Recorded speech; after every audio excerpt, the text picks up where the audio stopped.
Linebacker Mike Singletary hit so hard that many times after a collision, he'd have to pop a contact lens back in. In college at Baylor, he cracked and broke so many helmets that he lost count.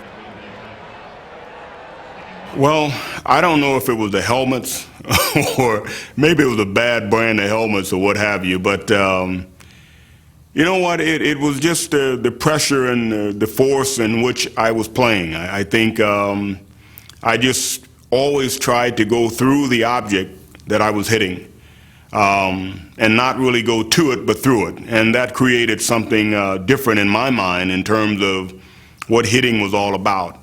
So maybe that's how it happened. Buddy Ryan was hard on rookies. He was even tougher on the ones he knew would be stars.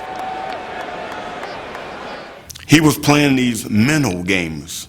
Man, he could play mind games. And he had me going. Some days we'd go out and he wouldn't say a word to me. And I would just walk up to him and I said, "Buddy, it's my turn to go in, right?" And he'd look at me as if I wasn't there. And just look around at somebody else and say, "Hey, is somebody talking to me or something?"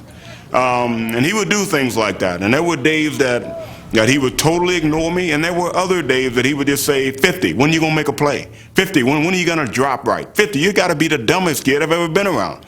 And but he knew how to push my buttons, and he knew how to get whatever it was out of me that he needed to get. For 12 seasons, Mike Singletary was the Bears' middle linebacker and counted on constant.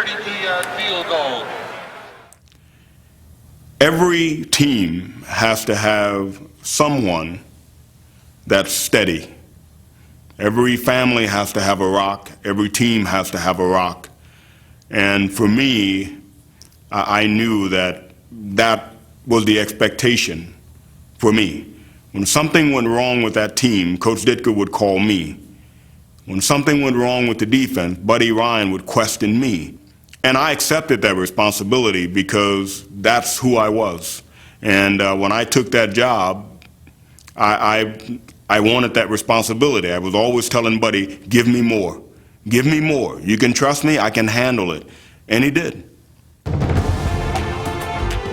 In 1985, Samurai was a warrior, surrounded by a one-of-a-kind collection of men who dominated like never before. The guys that we had, I'm telling you, they were ferocious. Those guys, they were like sharks. They were like dogs. They were like junkyard dogs. And they barked, and they screamed, and they yelled, and they belly busted. They did everything.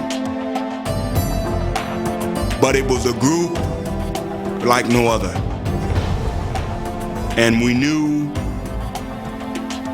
in that huddle, there was a group destined to apply the kind of pressure that had not been seen before.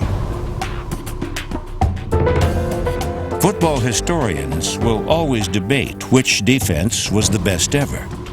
The 46 defense of the 1985 Bears certainly has to be considered one of them. People say, "Well, who do you think is the greatest defense of all times?"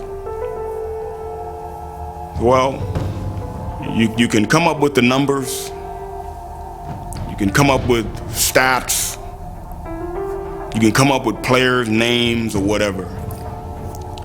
But I said, do this for me. Take out the film. Just put the film on. Don't say a word. Put the film on, and the film will talk to you. What will it say? You got to do that. That's what I always say, and that's the only thing I will say. I don't get into, we're the best. You know what? Put the film on. You know why? Because the film does not lie.